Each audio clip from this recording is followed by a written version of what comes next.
रात का समय था। चारों ओर गहरा सन्नाटा छाया हुआ था। आकाश में चमकते सितारे जैसे किसी रहस्य को छुपा रहे थे।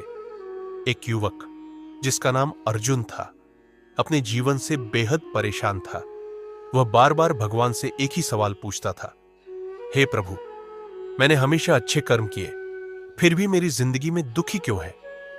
उसकी आंखों में दर्द था, दिल में बेचैनी और मन में सवालों का तूफान। तभी अचानक तेज प्रकाश हुआ और उसके सामने एक दिव्य स्वरूप प्रकट हुआ।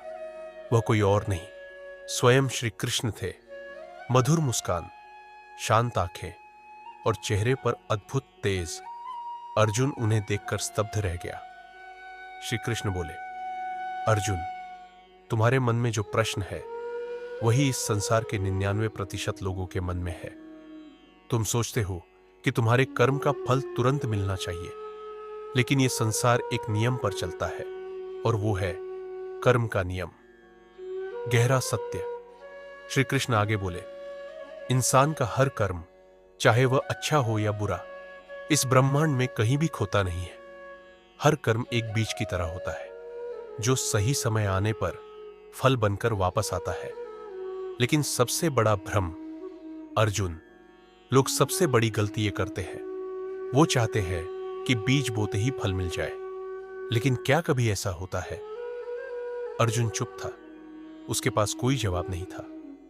श्री कृष्ण ने समझाया, जब तुम एक बीज बोते हो तो उसे समय लगता है, मिट्टी में दबकर, अंधेरे में रहकर धीरे धीरे अंकुर बनने में। फिर पौधा बनता है और अंत में फल देता है। जीवन का सबसे बड़ा सच ठीक वैसे ही तुम्हारे कर्म भी समय लेते हैं। कुछ कर्म इस जन्म में फल देते हैं और कुछ अगले जन्म में, लेकिन एक भी कर्म ऐसा नहीं जिसका फल तुम्हें न मिले।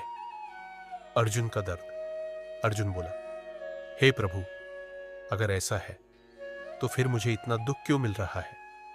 श्री कृष्ण का उत्तर, अर्जुन, तुम्हारा वर्तमान तुम्हारे पिछले कर्मों का परिणाम है और तुम्हारा आज का कर्म तुम्हारा भविष्य बना रहा है। सबसे बड़ा संदेश, अगर तुम बुरे समय में भी सही रास्ता नहीं छोड़ते तो समझ लो भगवान तुम्हें परख रहे हैं और तुम्हारा अच्छा समय बहुत करीब है। अंतिम सत्य। अर्जुन की आंखों से आंसू बहने लगे। अब उसे समझ आ चुका था, कर्म कभी व्यर्थ नहीं जाता, भगवान कभी अन्याय नहीं करते और हर कर्म का फल सही समय पर जरूर मिलता है।